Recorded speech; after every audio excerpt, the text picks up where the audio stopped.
Good afternoon and welcome to the Living Well program. You can find us here every Wednesday at 1 p.m. on KATB 89.3 in Anchorage as well as KJLP 88.9 in Palmer. You can also listen online at katb.org. Also be sure to check us out on our Facebook page at Living Well Radio, or you can always download at your convenience our podcast available on iTunes. Just search for Living Well there and you can find us. My name is Cammie, joined by my amazing bossy Betty over there.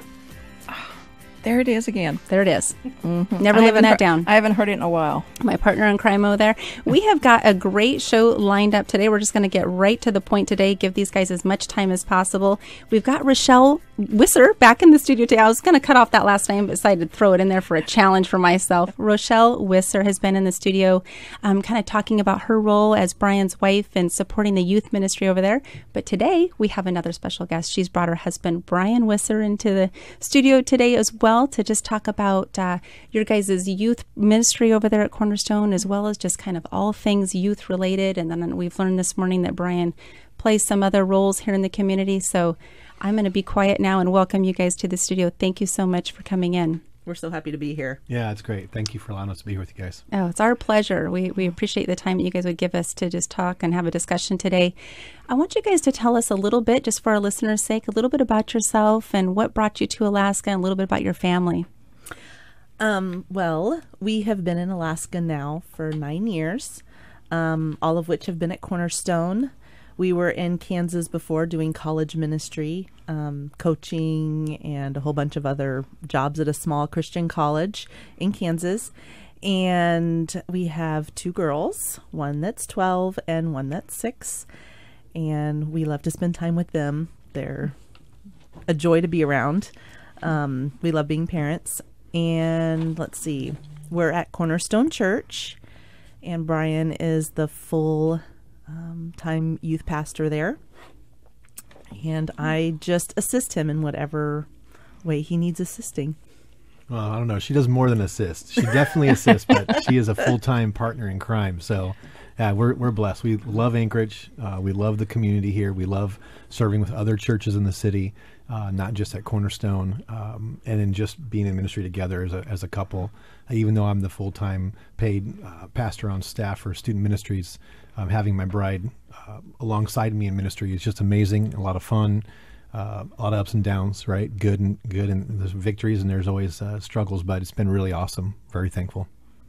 That's fantastic. I always think it's great when a couple can serve together. Mm-hmm. What a blessing that is to have her be your partner in that. So I think that's great. Before I forget, I want you to tell us a little bit, because you mentioned about something that you do in the community. I want you to share with our listeners a little bit about that in case we might have a youth pastor listening that might want to take part in that. Yeah, absolutely. One of the things that's near and dear to my heart is just that networking together. In ministry, that sometimes we can feel isolated. It doesn't matter if we've been in ministry for a year or if we've been in ministry for 20 years.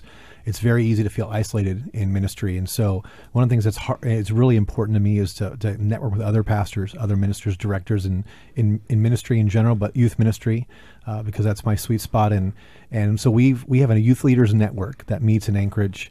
That's every third Thursday of the month. We meet at Parachutes Teen Center, which they've just opened their doors very kindly to us to be able to have a location that's centrally located in the city, that those who either serve full-time in student ministries or those who are just part-time, if they have another job in the marketplace, but they also serve in student ministries, to come get together on those lunches. We have a free lunch that's for them. We meet from 11:30 to 12:45 every third Thursday of the month, and just have an opportunity to talk about ministry, talk about youth ministry. For those who are married, talk about life, outside of the walls of the church, how we can support each other. And my big goal there is not to go, hey, how many do you run? How many students do you have? Mm-hmm. What activities are you doing? It's not a competition type thing, but it's more of a support and encouragement to pray for each other, get in God's word together. And it's good. Just like any other environment, when you're with people that are like you and do the things you do, there's this camaraderie that you have and go, wow, it feels good to know this guy that's been doing it for 20 years. understands me who've been doing it for 5 or whatever it may be. So that's important to me. It's important to us in ministry. And it's just been a blessing because we have youth pastors and leaders and directors literally all over the city, different denominations that get together. And it's a lot of fun. You get youth pastors together, you're going to have some fun. That's one thing they all seem to be very good at, aren't they? They always seem to come up with new games. Yes. I have lots really of games. Strange. We could play games. a game right now. No, if you guys thank want you. to. Oh, no. I hate those games where you have to eat this food. Oh, yeah. I can't. I usually have to leave when that happens. Don't come to youth group tonight then, because we have a fun one with donuts and chocolate syrup tonight. So Oh, well, Sounds that good, doesn't though. sound too bad. But I imagine That's fun. I imagine there's more to it than that. yes, ma'am. Yes, ma'am. I think the worst one I ever went to was a girl had to eat a can of Spam, and it's not that I don't like Spam. It's just she had to eat the whole can Yummy. in her hand, and she did it. Ugh. She Gross. did it. I said, ugh. Yeah. I want to ask you guys, we're just going to kind of cut right into the meat of what we're wanting to talk about today. But, Bran, what is your mission and vision for the youth at Cornerstone? What is kind of the overall umbrella that you're trying to tackle? That's a great question. The focus in my heart, and I have to reassess this every year because it's easy to get into ministry and into the month and the weeks and the activities that you're doing, and you almost forget to go, what's the mission and vision of what we're doing? Just because you want to keep students occupied, you want to draw their attention, you want to have fun, you want them to get in God's word, but what is the vision? And so we have just actually, it's been really cool. This summer has been a summer of just reassessing, okay, Lord, what are you doing in youth ministry with the culture changing as fast as it is, with students being bombarded with social media and all the things they have around them? God, what do you want us to do next? Like, what's the next step? How do we continue to not grow in numbers, but grow in depth of students having a desire to, and a passion to follow Jesus as our Lord and Savior? So one of the things that's huge as I've been praying this summer, as we're getting in the fall now, school has started, is going, man, how are we discipling students? Just youth ministry across the board. How are we discipling students? It's one thing to say, hey, let's have a fun Nerf night. But how does that fit into what we're all about? And it's great to do that. It draws students. It's a lot of fun. But then also, how are we discipling students? And so that's been a major focus for me, is to help disciple my leaders that serve in either in a small group setting or they're leading the games or leading worship at youth group. But how are we discipling our leaders to then disciple students? And then with us, we happen to have a junior high youth ministry that meets on Tuesday and a high school ministry that meets on Wednesday. And so we have been putting together a discipleship program even for our high school students. Because one of the things that, and maybe we'll get into this topic too, I don't want to get off track, but we really felt like the issue that we have in our culture in America specifically with students leaving the church after they graduate, there's a lot of little things as we assess that to go, well, why? And one of the reasons why I believe is because students are not given the opportunity to serve and disciple now. We have a tendency as the church as a whole to let them become adults and then say, okay, now be a part of the church when you've graduated. And they're like, I haven't been a part of the church, and now you want me to do this? What does this look like? So it's been deep in my heart to go, hey, how do we disciple students? And what does it actually look like? And so that's been a big focus. And also, too, is just to be speaking the gospel every single time we have youth group. That's been a challenge for me, even in ministry for as many years as I've been in ministry. And this is where us as a team have come into play, where Rochelle will sit with me later and go, you haven't been actually, you share the gospel, but you're not even giving them an opportunity to respond to the gospel. And so just to have my best friend in not only in marriage, but in ministry go, hey, I'm seeing this. What are you doing in a healthy way? And for me to go, wow, yeah, I need to make sure that I'm not only teaching students how to disciple and be discipled, but then also for them to go, I've heard the gospel, I have an opportunity to respond. Because one of the things that hits me over and over again is we'll go to camp, we'll take students to camp, we'll take them on missions trips. And when we're in those environments where it's all the time Jesus, all the time community, I have students that decide to make a decision to follow Jesus as their Lord and Savior. And I thought they were, because they came from a great Christian home and they're in our church all the time and they're active in youth ministry. They're a good kid, quote unquote, right? But then all of a sudden he comes to me or she comes to me and says, hey, Pastor Brian, I decided to, I know that Jesus is calling me and I need to follow him for the rest of my life. And I'm like, I have not been doing what I've been called to do if I didn't know that, right? So I think discipleship is a big piece, right? We all know that that's what Jesus was all about. But then also helping students move that direction in their personal life. You mentioned utilizing your youth in discipling younger students. Exactly, what does that look like to you? Oh wow, that's a great question too. There's a lot of tree branches off the tree from that, right? But one of the things that we've started to do is find practical ways for students to get involved now. Every time we have anything that's junior high mission oriented, if it means we're going to camp or a Tuesday night youth activity. It doesn't matter what we're doing for our youth ministry. We want students to find ways to get plugged in. One of the things that I heard a couple of years ago, actually at Fusion, one of our speakers that came to Fusion a couple of years ago, there's a huge youth conference here in Alaska that's held at ABT, which is an incredible event for youth ministry across the state. That, again, it's one of those networking type of environments. We had a speaker that actually shared there. He said, your senior high students, they should be, looking down and discipling, let's say, a freshman. And your juniors, your 11th grade students should be mentoring and discipling an 8th grader, and the sophomore, a 6th grader. And you're trying to go down the row of them discipling a younger student. When I heard that, I thought, wow, that is amazing. That's powerful. It calls them up, right? Because most students would be like, I don't even know what that looks like. I don't know how to do that. My life is a wreck, right? I don't have it together. And they feel like they have to be walking on water like Jesus to be able to disciple somebody, when that's not the case. It's walking side by side in life with that student, with another student, another person. So consequently, what we try to do is find different ways for those students to get involved. So when we take our junior hires to camp, I purposely race after my senior high students and say, you need to be there, you need to be a junior counselor, you need to be discipling students. We have high school students, because we have youth group on a different night, like I said, that will come in on Tuesday night and actually serve underneath an adult in a small group, leading a small group. Their focus that night is not their friend, it's not their cell phone. It's for them to be there and go, okay, what junior high guy, for another guy, to go, what guy am I going to plug into? For those high school girls, what girl am I going to plug into? And I'm going to connect with her. The other part of that, too, is their spiritual gifts. It's another thing that I feel like, especially me in ministry, over all these years, I didn't really think very well about what was their spiritual gifts. A lot of students, we did young adult ministry for a long time as well. And we had a lot of young adult people, 20s and 30s, going, I have no idea what my spiritual gift is. And I've been a Christian for 10, 15 years. And so I think, again, going back to me as a pastor, doing my duty, not only to delegate ministry away to people, but then also for me to help someone to go, what's your sweet spot? What's your spiritual gift? What has God made you to do? Let's help you know which part of the body you are. And so that's been a big piece. I hope I'm answering your question in regards to having students. If it doesn't mean if it's a Tuesday night or if it's a special event, if it's a worship night, we're going to camp. How do I plug my students now into serving? For instance, we do childcare for our Tuesday night staff. Well, we have a lot of families that have these little kids, and I am against having childcare for the sake of keeping the kid alive. For that youth, just watch the kids, let them play, don't let them get hurt. I want it to be a discipleship opportunity. So I have either my adults or my high school students that serve that way, doing quote unquote child care, but they're really focusing on discipleship. So they have, just like a Sunday school hour, they have curriculum, they have a worship time, they have all the activities they do is to disciple that 4-year-old or whatever age that little kid is that they're doing child care for. So we purposely try to find ways to do that. I read somewhere a long time ago that no matter what stage of life you are in, you're either older than somebody or younger than somebody. So mentoring, discipleship does not just stop once you hit 21. It's a continuous process until the day you die, I believe. And so exactly what you said, I completely agree with.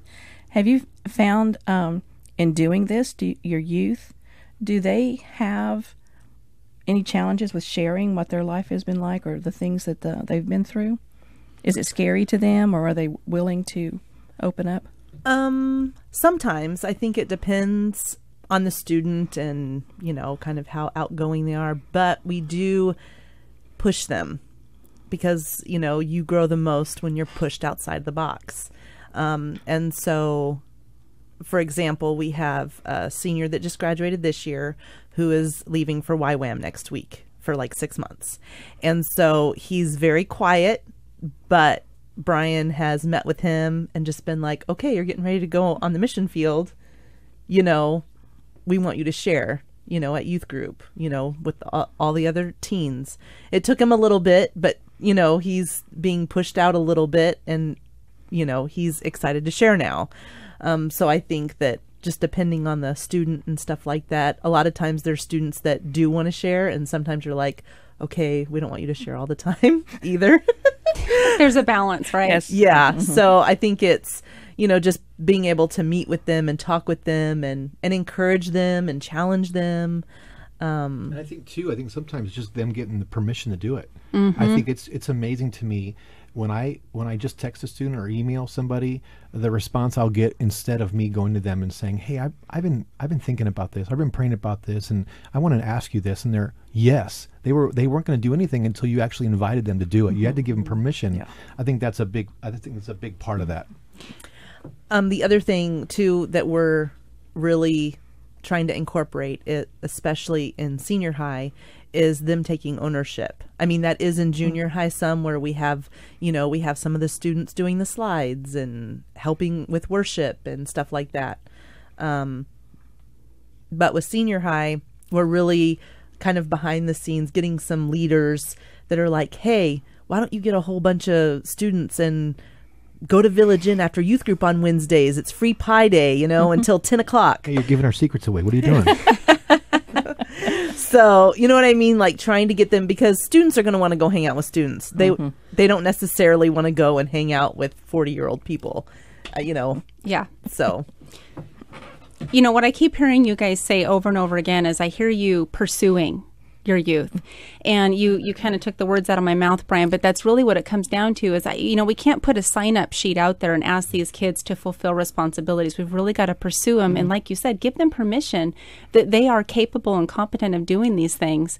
So I think that's fantastic. And I think that, we talk about insecurity being such a huge issue, and that really goes to the root of that. They are insecure about stepping up and thinking that they're valuable enough to fulfill these roles and responsibilities. But if we pursue them, I love that that's your guys' theme, especially, and I'm not saying that from the standpoint of serving youth, but just having youth as kids and teenagers and just wishing somebody else could pursue them other than the parent. Yeah. Because the parent can only take them so far, but you guys come in and create value. It's just, that's priceless. Yeah, I think one of our focuses have been coming alongside of parents. We don't want to abdicate from what the parents' role that God has given them.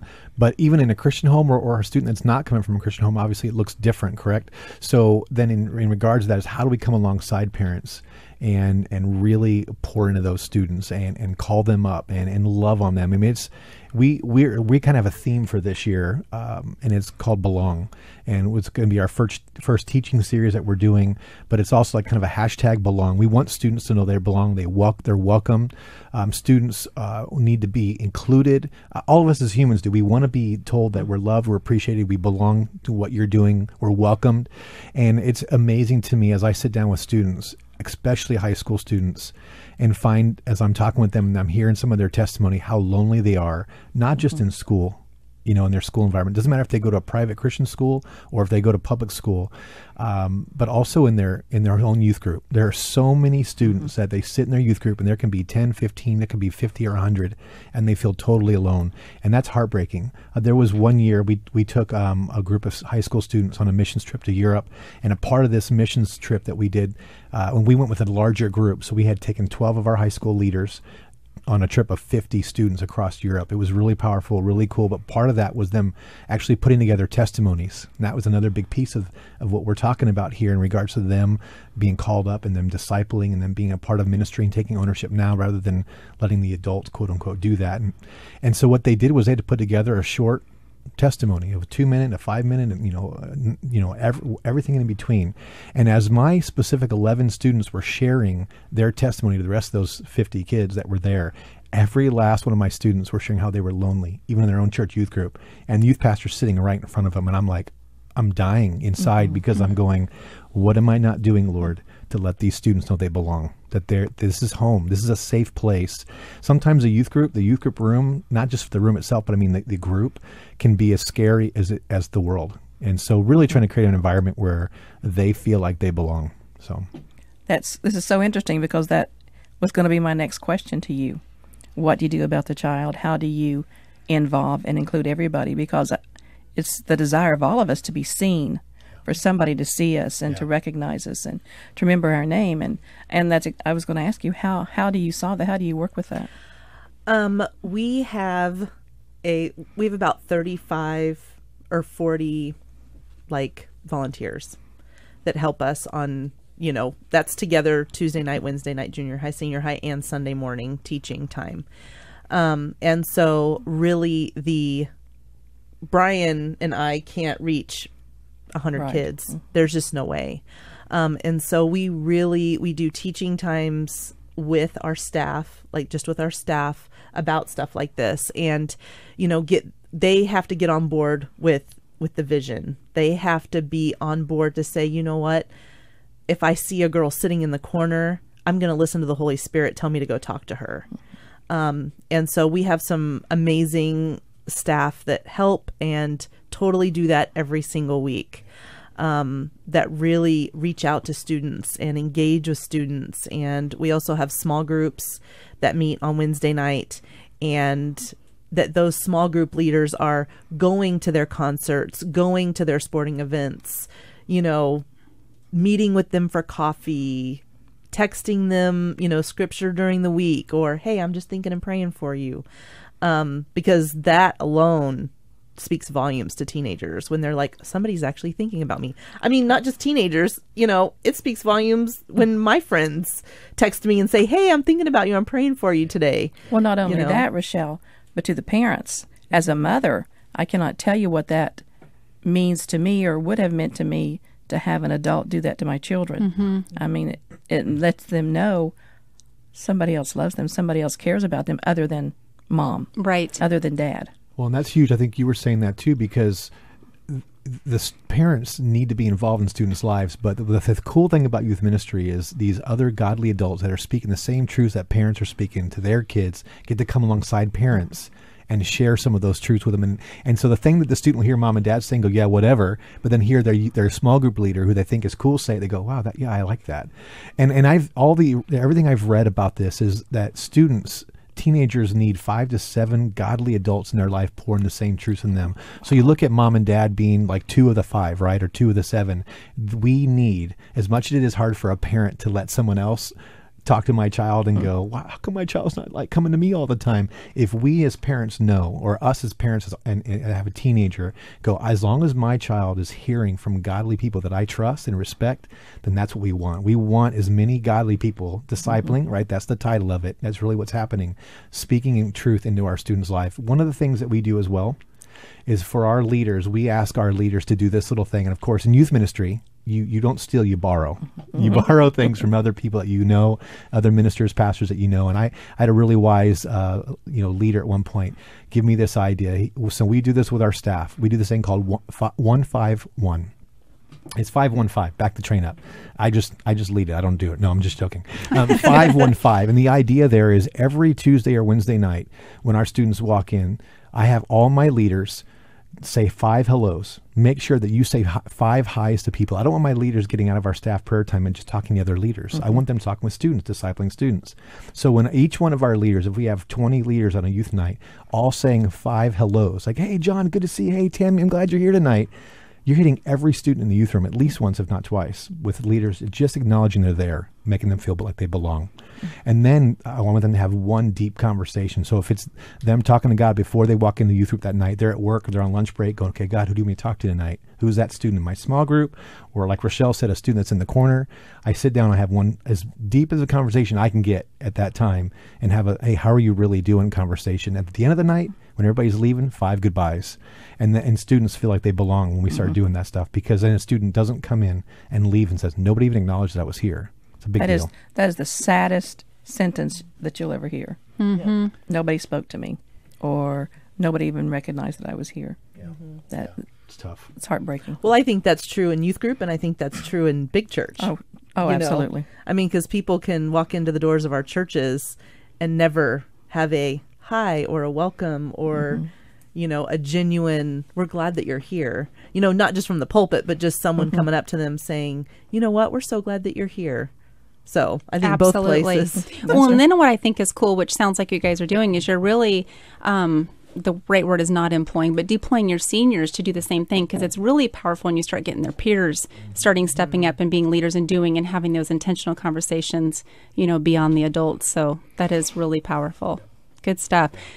I do want to ask you guys, what do you guys see? This is a loaded question, but what are the top 3 challenges you see youth facing? You mentioned loneliness. Would you throw that into the top 3 challenges? Absolutely. That's an easy one. I mean, I don't think that's one that you would come up with at first when you talk about all the cultural issues that we have around us and you see all the time in the news. But loneliness is huge. I think that's one of the biggest ones that students deal with, because there's so much pressure to be like everybody else. And I think one of the things that we communicate a lot is identity. We really try to speak to students, number one, about their view of God.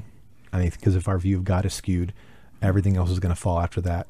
And then also their identity. Students are so grasping. Us as humans, we grasp for identity, self-worth in things.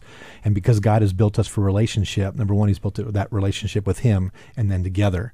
And so consequently, students in a culture, which is a beautiful culture, we're so thankful for America, but on the other side of that culture is a culture that says you have to be like this, look like this, act like this, do this. And if not, you're not what you should be.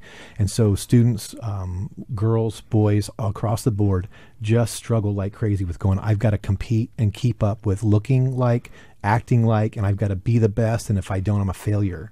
Nobody will love me. Nobody will. And of course, because of our situation in the home, which is another whole radio show, right? But the situations at home makes it even more tough because those young ladies are not getting the love and self-esteem they need from their dad and their mom as a couple.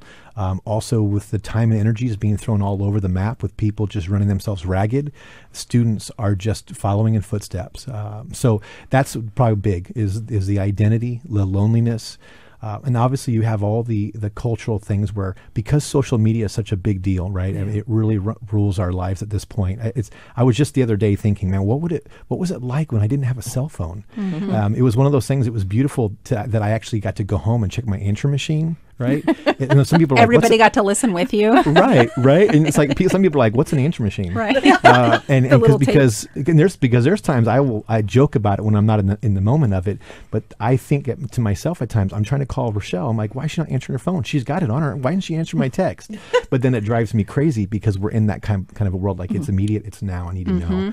And so obviously the social media piece is a huge one for teens. I mean, there are so many different, if it's not Instagram or Facebook or Snapchat, those are so aggressive towards students in regards to them trying to compete with the world and be something that maybe they're not, or they don't want to be, but they feel that pressure. Cyberbullying is such a big deal when it comes to that. It's just a huge thing. We used to be back in the day that you had 17 magazine.